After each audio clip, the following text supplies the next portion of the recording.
All right, hello everyone, and welcome. It's now 12 o'clock, so we're going to go ahead and get started. Thank you for joining PHRC's Fair Housing and Power Hour session on fair housing protections for LGBTQ Pennsylvanians. I'm going to be your presenter today. My name is Brittany Mellinger, and I'm the Fair Housing Training and Outreach Coordinator at the Pennsylvania Human Relations Commission.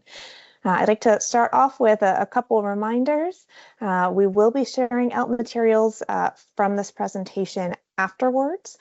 So you'll receive both the slides and information as well as the recording.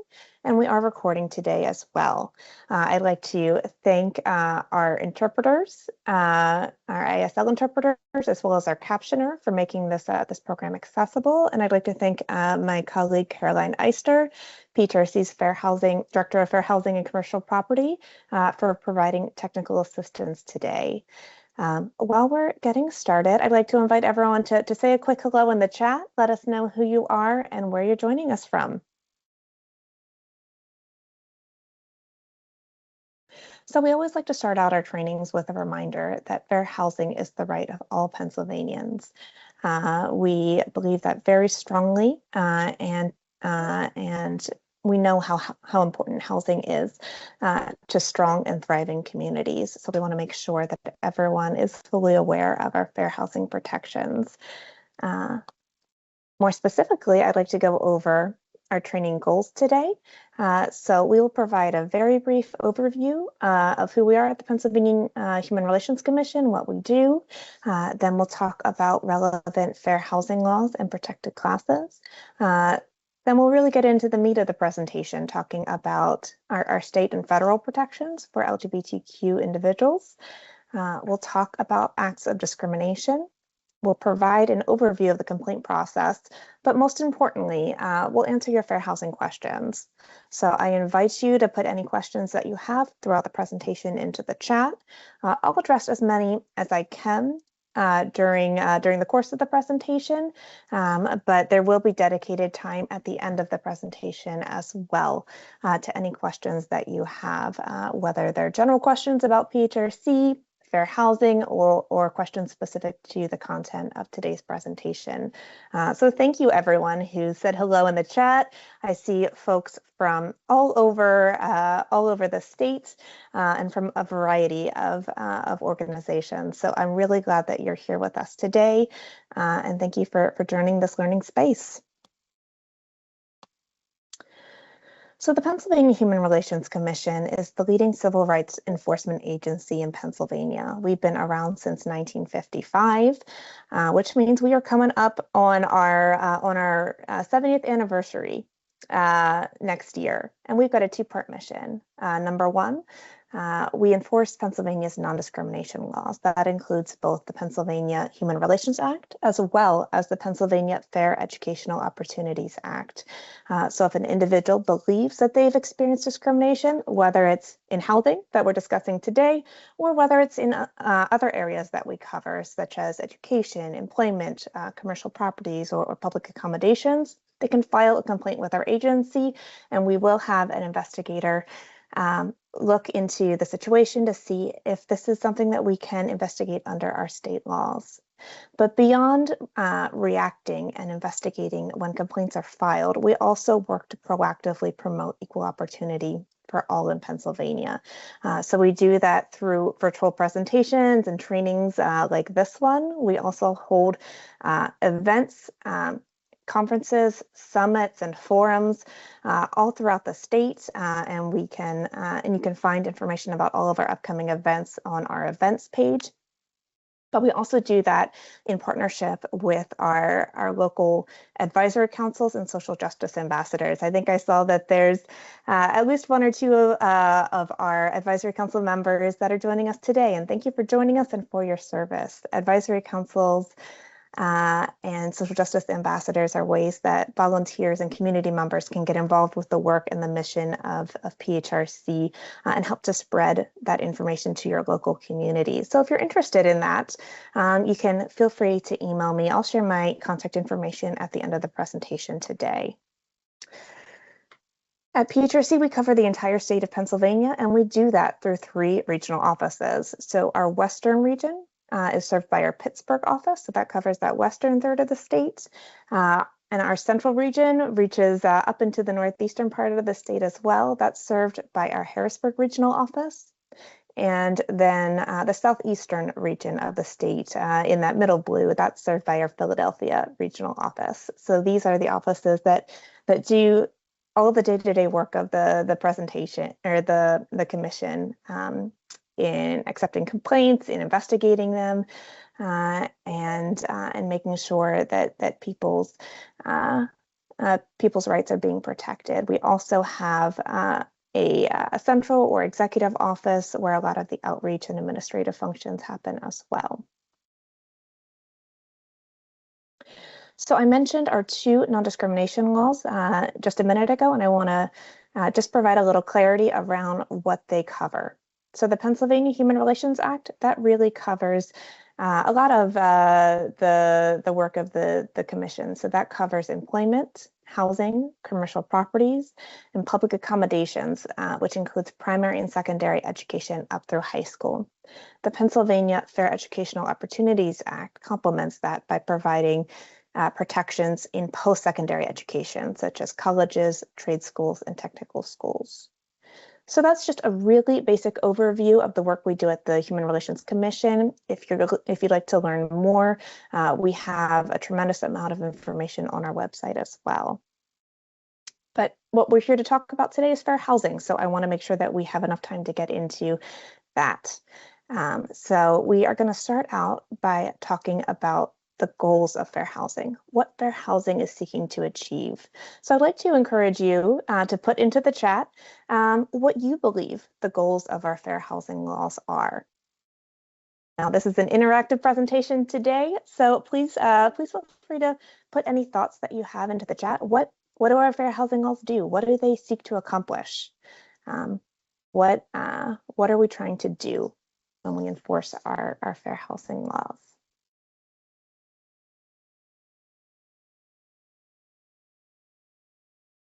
While you all are thinking and putting information in the chat, I'll advance to the next slide.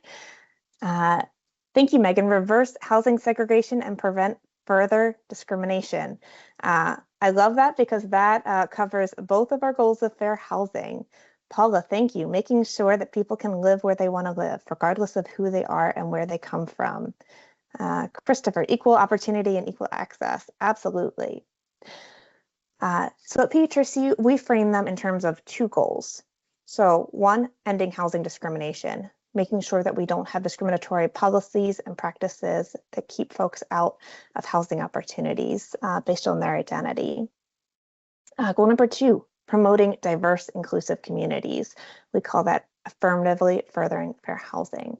And that's defined as taking meaningful actions in addition to combating discrimination that overcome patterns of segregation and foster inclusive communities free from barriers that restrict access to opportunity based on protected characteristics.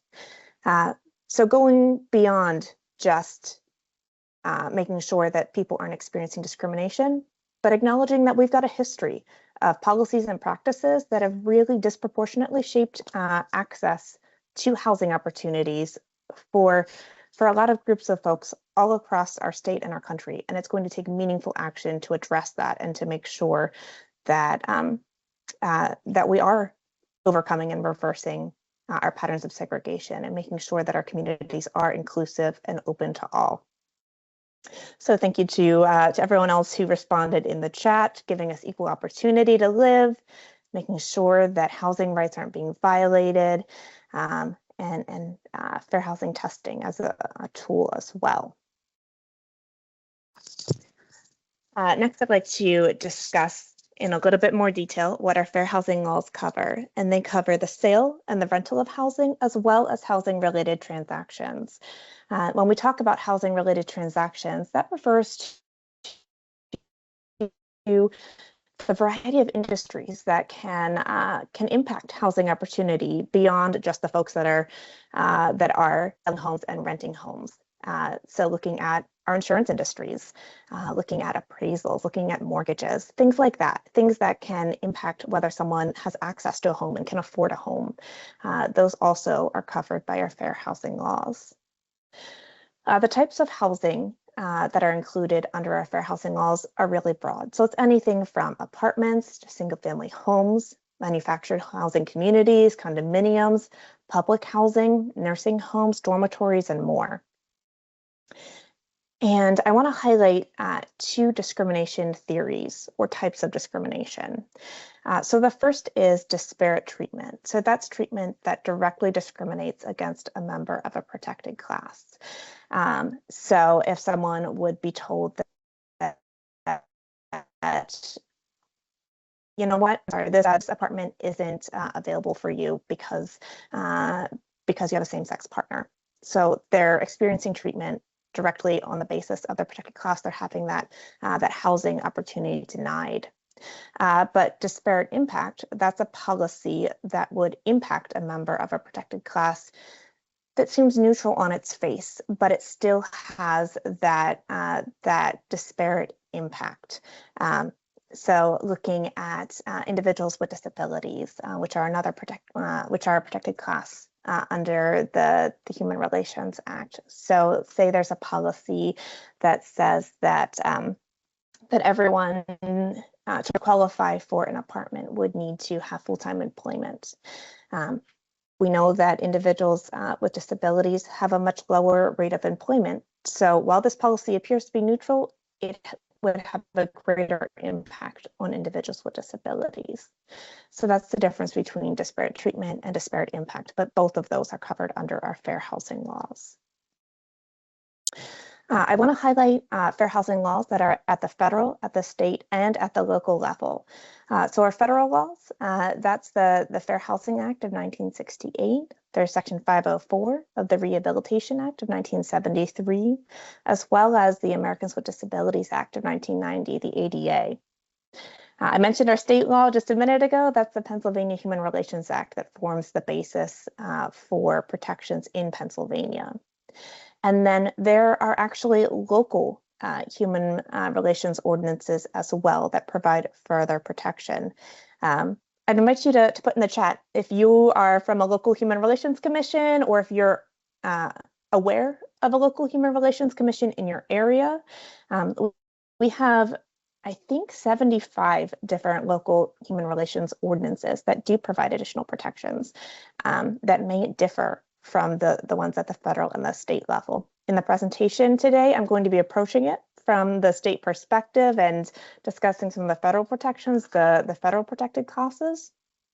But there are often additional protected classes at the local level that may provide even more explicit protections for individuals in the LGBTQ community as well. So let's talk about jurisdiction for a moment. Who's covered and who needs to comply with our fair housing laws? So it looks a little bit different at the federal and the state level. So under the Federal Fair Housing Act, the FHA, housing providers who have 4 or more properties need to comply with fair housing laws unless they publicly advertise vacancies or receive federal funding. So if they are advertising, they can't put out any discriminatory advertisement, and if they receive federal funding, they do need to comply with fair housing laws. At the state level, it's a little bit more simple. So under the Pennsylvania Human Relations Act, housing providers with 1 or more properties are covered under our act.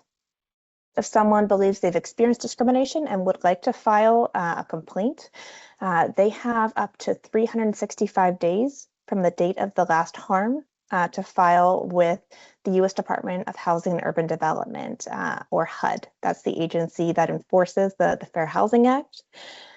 Under our act, complaints need to be filed within 180 days of the date of the last harm if they'd like to file with the Pennsylvania Human Relations Commission.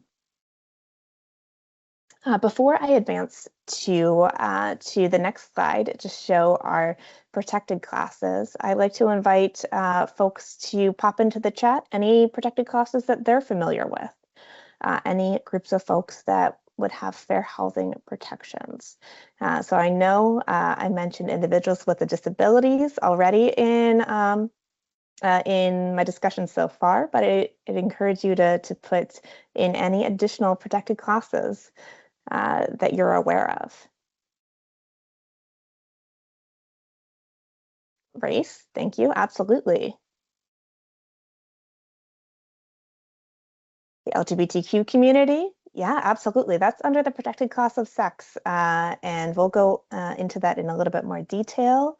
National origin, absolutely. Familial status, disability, race, national origin, color, sex, religion, ancestry, disability, age 40 and above. Yeah, that's at the state level. Source of income in some jurisdictions. Yes, while source of income is not at the federal or the state level, there are numerous local ordinances throughout the state that do provide source of income that make sure that people have a fair chance of housing regardless of where their income comes from. And the use of a guide animal, yeah, an assistance animal. All right. Fantastic job. Let's put the screen up and the slide up. So under the Fair Housing Act, there's 7 protected classes, and that includes race, color, national origin, familial status, religion, sex, and disability.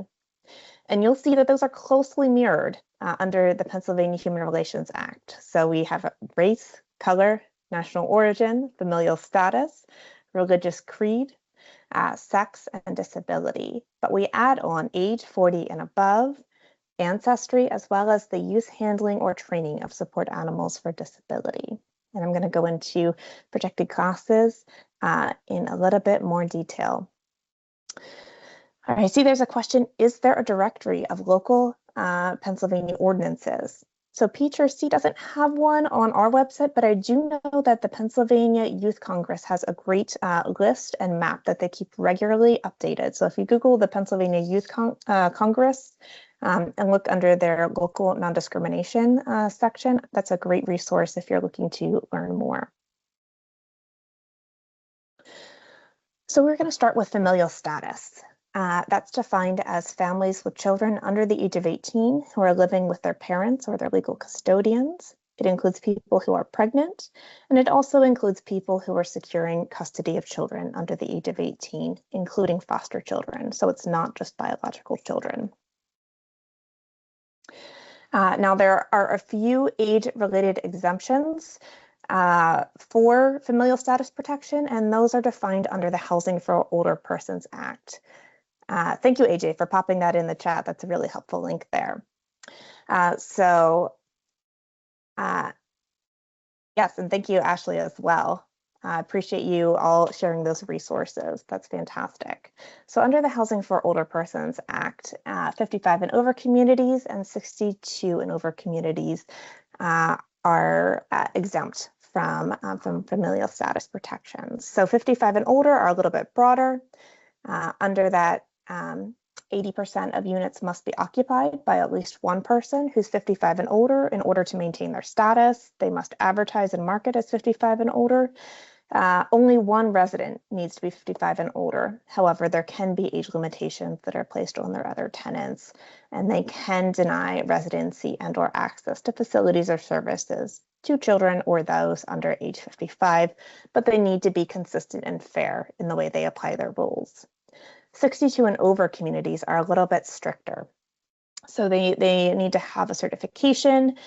You must be 62 or older to live there, and no one under 62 is permitted. But there is one exemption to that as well, because of course there are exemptions.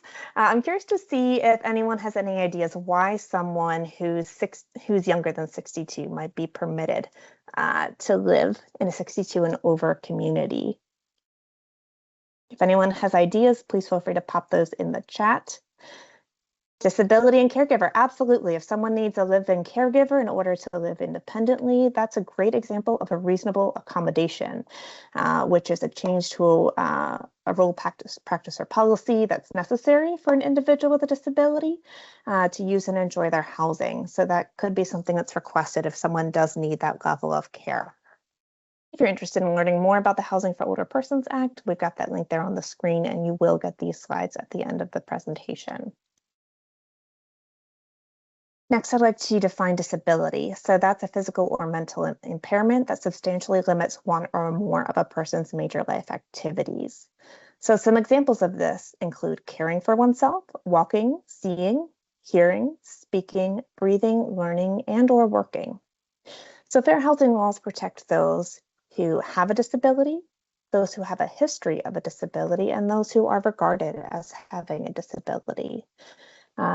So sometimes I get questions, well, of course, people who have a disability would be covered under disability protections, but why does this include people who have a history of a disability or who are regarded as having a disability? Why do they have protections as well? And the reality is that folks can be treated differently in their housing based on other people's perceptions, particularly if it's a disability that has some stigma around it.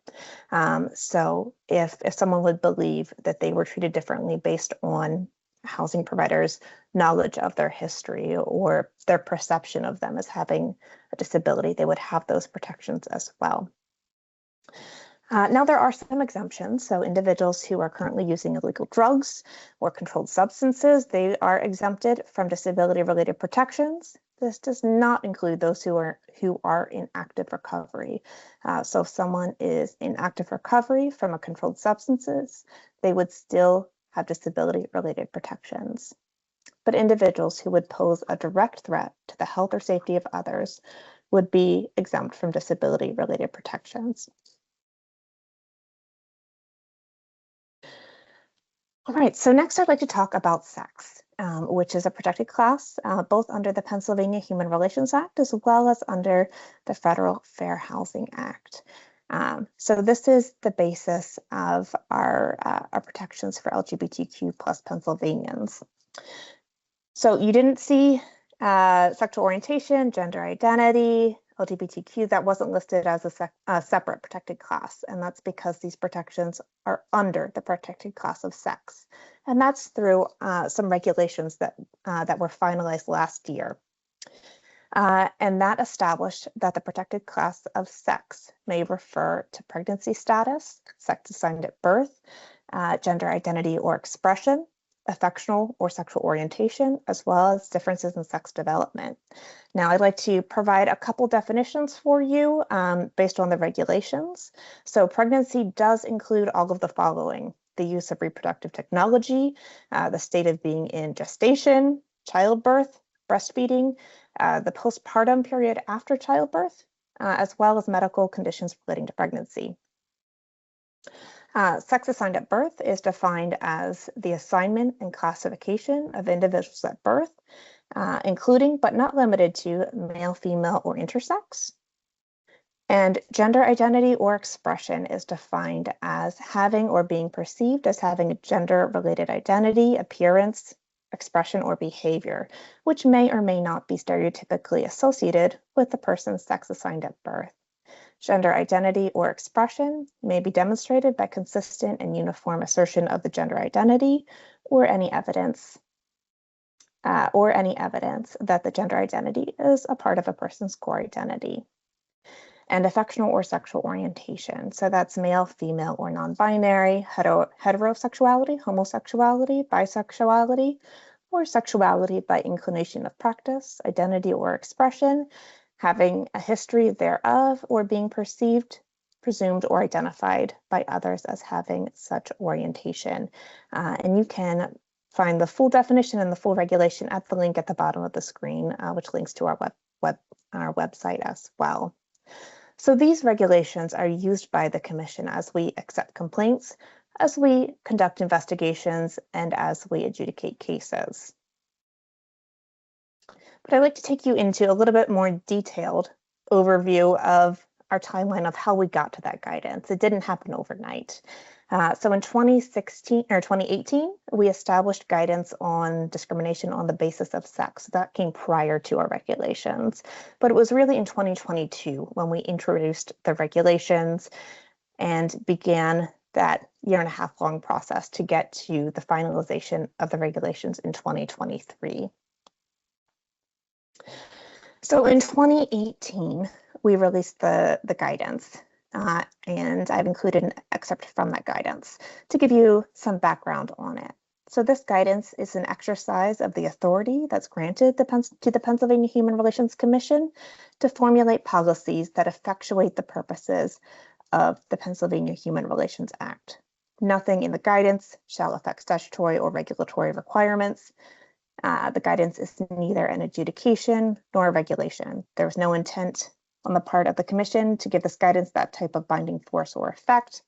The guidance simply indicates the manner in which the Commission intends to exercise its administrative discretion in accepting complaints, conducting investigations, and adjudicating cases, unless it is convinced otherwise during the course of a specific proceeding. The Commission, as in the past, remains committed to ensuring that its adjudicative determinations are made on a case-by-case basis after consideration of all evidence of record in a given manner. And the 2018 guidance defines the term sex under the Pennsylvania Human Relations Act as referring to sex assigned at birth, sexual orientation, transgender identity, gender transition, gender identity, and/or gender expression, depending on the individual facts of the case. So this was in place until the regulations were finalized, just to give you that background. But the regulation was introduced in 2022. It received IRRC approval and was published in the Pennsylvania Bulletin on June 17th, 2023, and it became effective on August 16th, 2023. And this final form and here's an excerpt from it. So this final form rulemaking provides clarity to ensure that the term sex is used throughout the PHRA and the PFEOA, including in the provisions prohibiting discrimination in employment, housing, commercial property, public accommodations, and educational institutions, is interpreted consistently. So we wanted to have consistency and clarity around our protections under the protected class of sex. And under these regulations, we also provided definitions of religious creed and of race as well, to clarify that race-based and protective hairstyles also had protections under the protected class of race. And we've got information on our website about that as well. So I didn't want to forget to mention that for everyone's knowledge as well. So while we were taking these steps on the state level, there were also things happening at the federal level as well. A landmark case that was heard by the Supreme Court in 2020 was Bostock v. Clayton County, and you can see a link to the case there as well. Now, this case was regarding the firing of an employee because of sexual orientation and gender identity, and the question at hand was if sex included discrimination on sexual orientation. And according to a 6-3 majority on the court, they found that it does. So then following that, on January 20th, 2021, there was Executive Order 13988 that was put out by the president. And you can see the link to the press release on that as well. And that directed, and that was really concerning how we were going to enforce prohibitions on sex discrimination on the basis of gender identity or sexual orientation. And it directed the head of each agency in consultation with the Attorney General to review existing orders, regulations, guidance, documents, policies, programs, and any other agency actions that were promulgated or administered by the agency under Title VII or any other statute or regulation that would prohibit sex discrimination, including any that would relate to the agency's own compliance with such statutes or regulations. So after that came out, then HUD released the memo on how they were going to do that in the housing space. So this memo came out from Janine Warden, who is the Acting Assistant Secretary for Fair Housing and Equal Opportunity at HUD, FHEO. That is the area of HUD that enforces fair housing laws. And this memo was titled Implementation of Executive Order 13988 on the enforcement of the Fair Housing Act. And it stated that effective immediately, FHEO shall accept for filing and investigate all complaints of sex discrimination, including discrimination because of gender identity or sexual orientation that meets other jurisdictional requirements. So you can see that there were actions happening at the federal level, even while PHRC was taking actions at the state level as well. But at this point, I'd like to discuss what it looks like in practice when discrimination occurs. So we're going to go over some discriminatory actions. Before I advance to the next slide to share my list, I'd like to see if anyone could identify any housing discriminatory actions that that someone might experience. What might housing discrimination look like on the ground for LGBTQ Pennsylvanians? What actions might be prohibited?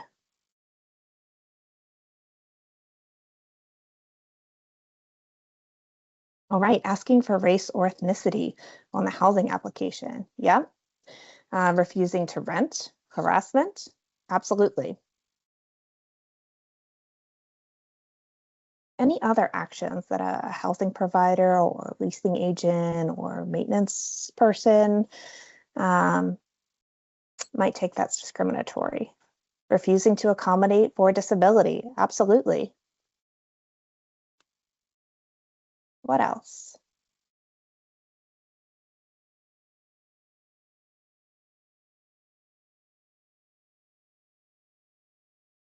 I'll let folks keep thinking while I pull up my slide. Let's see, self-help eviction, steering, predatory lending. Absolutely. Retaliation, yep. All right, so discriminatory statements.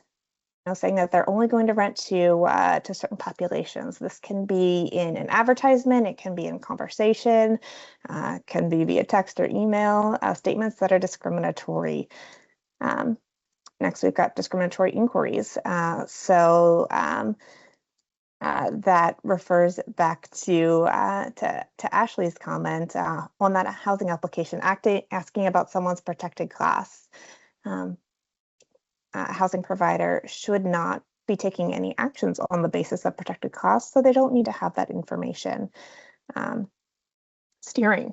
So only providing certain housing opportunities, only sharing certain housing opportunities. We see this both in terms of homeownership and in rental spaces. Could be steering folks to a certain area of a housing complex. Could be steering folks only to a certain neighborhood, one that might be perceived as more LGBTQ friendly, not sharing the full range of housing opportunities to let people make the choice that's best for their household. Refusing to sell, lease, or finance housing, that's pretty straightforward. Refusing to grant people housing opportunities. An unfair appraisal. Sometimes we often see this in terms of the protected class of race. So households of color not receiving a fair appraisal. And we often see that coming out in testing scenarios where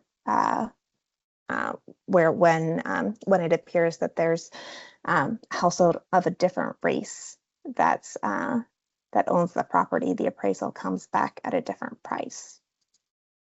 Predatory lending, so offering unfair terms and conditions in terms of lending products. Absolutely. Discrimination in housing terms and conditions. So that could be in the lease or in the policy that a housing provider has, or the ways that they enforce that. If they enforce the terms and conditions differently for different members of a protected class, that's discriminatory. So say they would add on the spouse of a same-sex couple onto a lease, but would refuse to do that for a same-sex couple. That would be discriminatory. But providing services and facilities unequally is also discriminatory when it's on the basis of someone's protected class. So if a maintenance worker would refuse to provide needed repairs and address the condition of the home based on someone's sexual orientation, their gender identity, that would be discriminatory. Harassment. We often see this and discuss this in terms of sexual harassment, but it can happen on the basis of any protected class. We see this in terms of harassment based on race, on age, on disability, all across the protected class spectrum. And then lastly, refusal to provide a reasonable accommodation or modification. So accommodation is a change in policy, and a modification would be a change in structure. And both of those are specifically for individuals with disabilities that do need those changes in order to use and enjoy their housing. So I wanted to share a couple stats about discrimination and inequality that impact those in the LGBTQ community. And I want to let you know that these stats are from the National Fair Housing Training Academies Forum that they put on in June.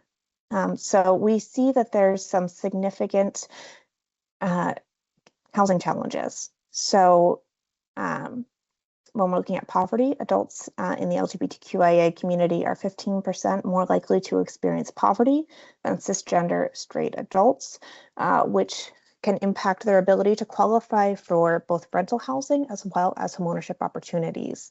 And we do see lower rates of homeownership in the LGBTQIA community, 49.8% versus 70.1%. There's increased rates of homelessness from a recent survey. 28% of LGBTQIA youth report experiencing homelessness or housing insecurity. And there is a significant amount of reported discrimination, even if all of these folks didn't file official complaints. 48% of older same-sex adults reported experiencing discrimination when applying for elder housing. So we know that there's both these structural barriers in place as well as discriminatory practices and policies that are keeping folks out of housing. But I want to shift gears next and talk a little bit about the complaint process. Folks do have the right to file a complaint with our agency when they believe they've experienced housing discrimination, so I want to provide you information on how to do so. So I mentioned our 3 regional offices at the beginning of the presentation, and I've got contact information for all 3 of them. You can find them here, Harrisburg, Philadelphia, and Pittsburgh. You can also call into our main office at 717-787-4410 in order to speak with someone to get any questions answered that you have. I've listed our email here as well as our website, which are also ways that you can get in touch with us, as well as our social handles as well. To provide an overview of the process for you, it starts in intake. So if a person believes that they've experienced housing discrimination, their first step is to connect with one of our intake team. So they'll be asked to fill out a housing questionnaire, provide some basic information, which includes their contact information, what they experienced, and who they're filing against. And then it's the intake team's role to assess their information to see if this is a situation that our agency can investigate under state law. So if the complaint is jurisdictional and if it's timely, the intake team will help them to finalize their complaint. And at that point, the person who's filed against, who we call the respondent, then they'll be notified. And then it switches into the investigative phase. So in the course of the investigation, the complainant will be asked to provide information to a neutral investigator who is responsible for investigating if there was a violation of our law. So I want to highlight this, that the investigator is neutral. They're not working on behalf of the complainant. They're not working on behalf of the respondent. They're seeking to find out what happened and if there was a violation of our law. And they do this by asking for documents, interviewing witnesses.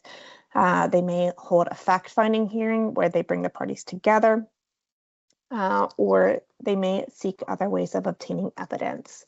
They may go on site to the housing complex or to the location to get some more information. We do have mediation services at PHRC, and that may be an option to more quickly resolve a complaint with confidentiality, but it really depends on the facts of the case and if both parties are open to mediation. That has to be something that both parties agree to. But throughout the course of the investigation, the investigator will also explore if it's possible to settle the case before coming to a finding. If the case does proceed to a finding, there are two possible outcomes that may occur. There may be probable cause, which means that there was enough evidence to determine that discrimination occurred. But there also might be no probable cause, which means there was insufficient evidence to determine discrimination. So if it's no probable cause, that's really where this case ends, unless someone would appeal it because they believe that the case was not effectively investigated according to our statute and regulations. But if probable cause is found, then the process continues. So the case may proceed to a conciliation, it may go to a public hearing, or it may be filed in court. And at this point, our agency is no longer neutral. Because we found that there's probable cause, our goal is to seek remedy for the discrimination that occurred. And the amount of time that it takes to investigate a case varies based on the evidence, based on the speediness of responses, as well as other factors. So unfortunately, I can't give you a very specific amount of time that it takes for any case to get fully resolved. I do want to highlight some of the remedies that can be achieved through the complaint process. So why would someone go through this process, take the time to fill out a complaint form, work with an investigator, go through this process? Well, there can be significant things that can be achieved through our process. So if there was a failure to provide a reasonable accommodation or modification, one of the remedies might be that this accommodation or modification is actually made, making sure that a person's disability-related housing needs are met. There may be required changes to the lease and or other policies, making sure that both the complainant as well as everyone else that rents from this housing provider now has fair leasing and fair policies. There may be a required posting of fair housing notices to make sure that everyone is fully aware of their rights. There's often training required for respondents to make sure that they are fully aware of their responsibilities under our fair housing laws. But in addition to these policies and trainings and things like that, there's also financial remedies that can be achieved as well. So it's anything from reimbursements of fees and out-of-pocket expenses related to the discriminatory actions or the complaint process. There's also money for humiliation and embarrassment, which is unique to our fair housing and commercial properties cases. It's not applicable to our employment, education, and public accommodation cases. But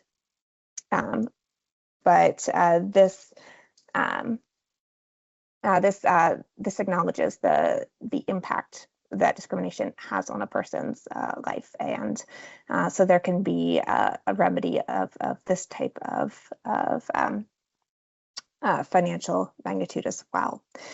And then lastly, there may be civil penalties that are assessed as well if the case would advance to a public hearing.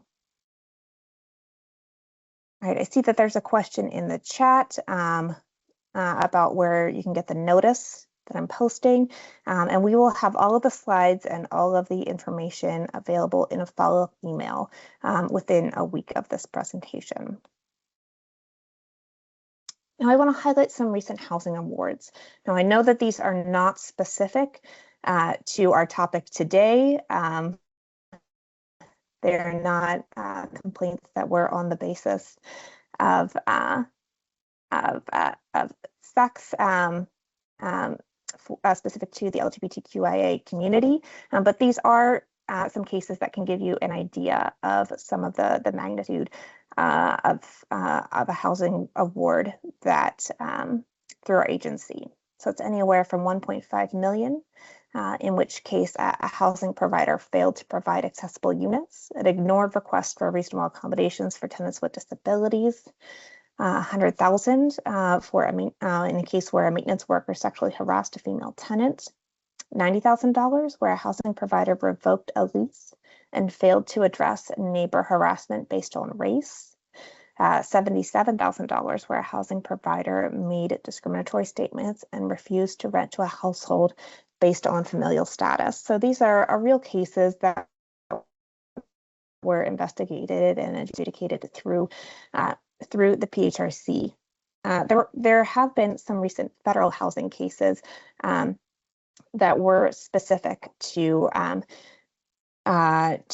sexual orientation and gender identity. I know that there was a recent one in Wisconsin where there was a remedy of $40,000 in a case where there was a hostile environment, there was a constructive eviction and discriminatory statements in violation of the Federal Fair Housing Act. There was also another one in Florida in a mobile home park on the basis of one of the residents' gender identity. They encountered discriminatory terms and conditions when they started wearing clothing that was consistent with their gender identity. And that remedy included $45,000 training as well as some other terms. So at the federal level, there is enforcement that's happening as well. I did take a look at the complaints in our most recent annual report. That's fiscal year 2022 to 2023. So that runs from July 2022 to June 2023. And that found that there were 477 cases filed with PHRC on the basis of sex. 18 of those were specific to housing. The majority of our cases, if you check out our annual report, you can see that the majority of our cases are seen in our employment settings. Specifically within that, there were 20 cases that were filed on the basis of gender identity, and one of those was in housing. And then looking at sexual orientation, there were 38 cases that were filed, and 2 of those were within housing.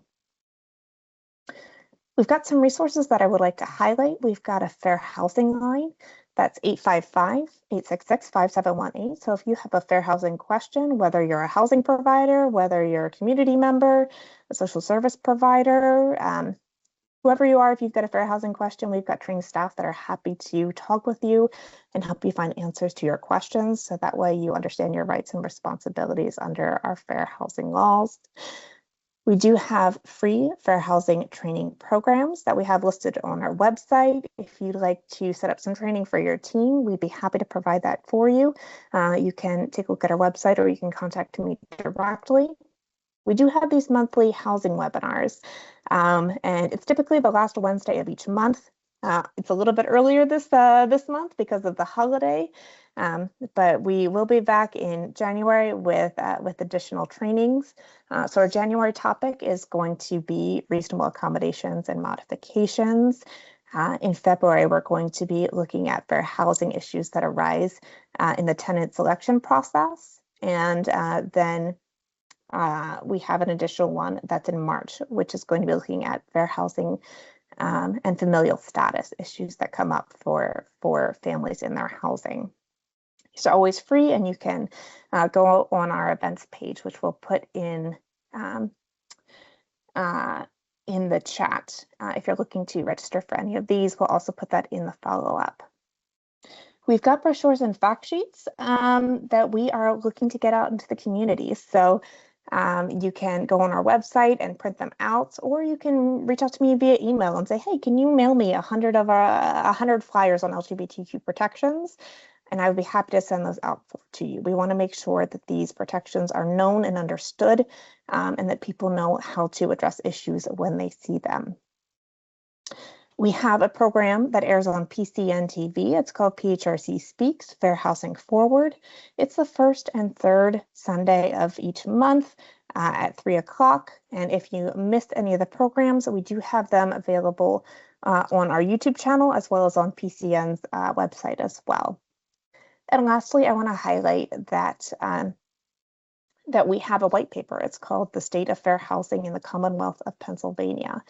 And that provides some research on some of the real barriers and issues that are preventing folks from accessing housing, having equal opportunity to quality, fair, healthy, affordable housing. And it makes some policy recommendations on how to address that.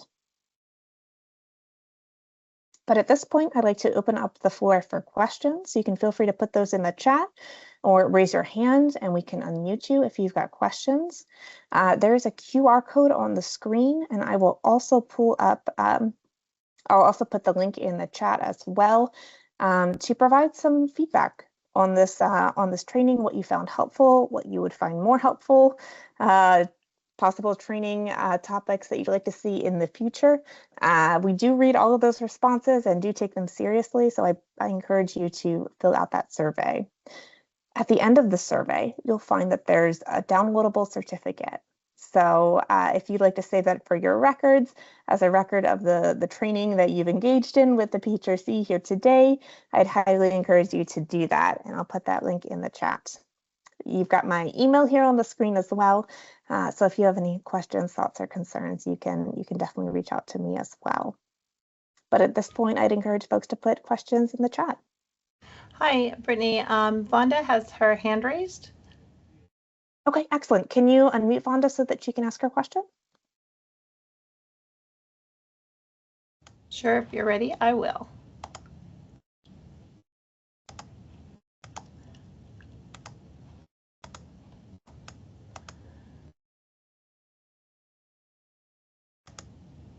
Yes, please go ahead.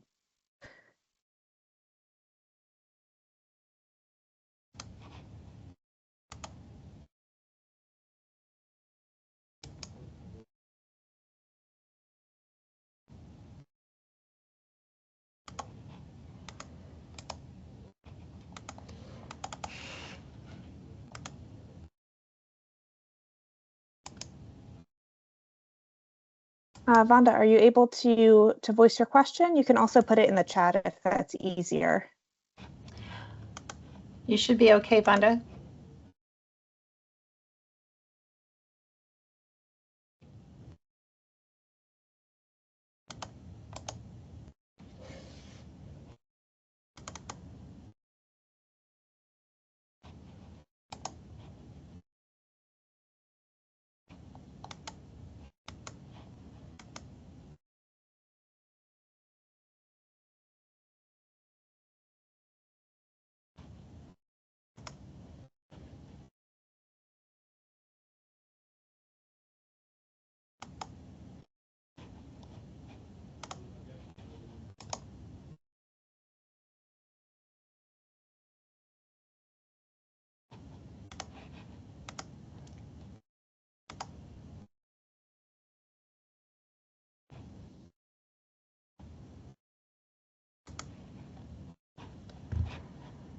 Are you able to unmute yourself now, Vonda?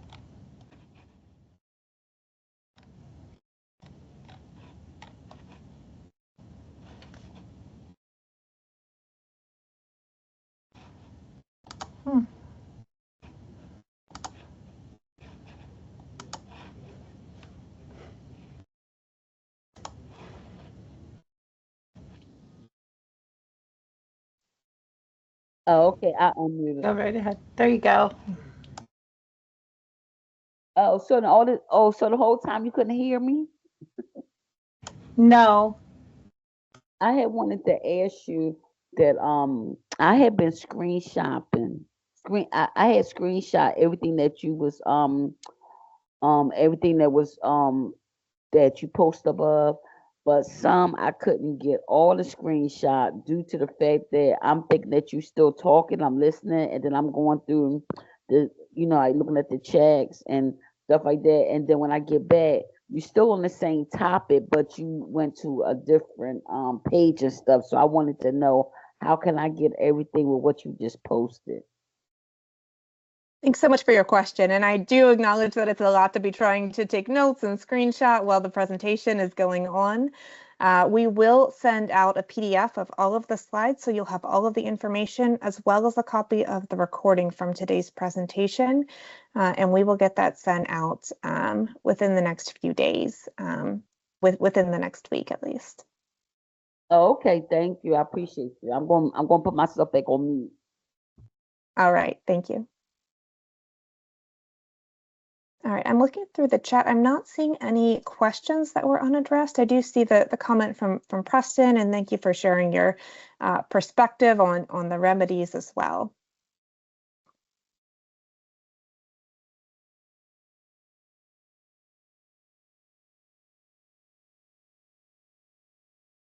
And I want to just direct folks' attention to the chat because there is the survey link there. If that's easier for you than doing the QR code, you can access it that way.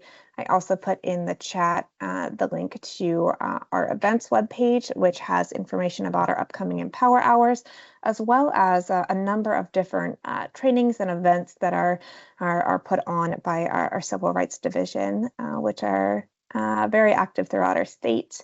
And then the third link is the link to our annual report where I got those statistics from. So if you're interested in learning more about the work of the PHRC and seeing what we're up to, that's a great resource for you as well.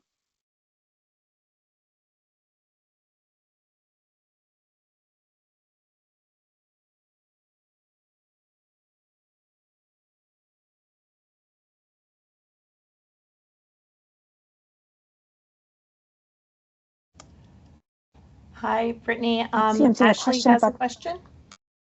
Yes. I see the question. Thank you, Ashley, for a report being released. I believe that typically gets released the March of the following year. Director Brothman, if I've got that wrong, please correct me in the chat. But yeah, typically the fiscal year 23 to 24 would be released in early 2025. And we will certainly get that on our website, and we'll have a press release when that happens as well.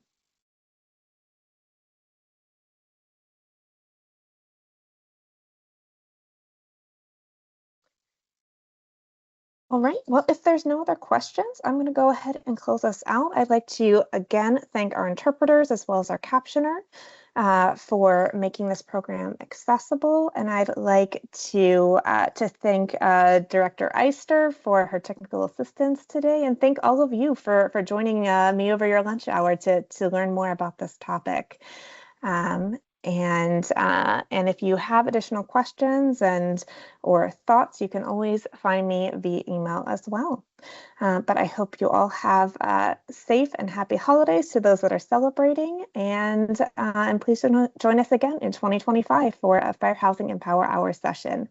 Have a great day.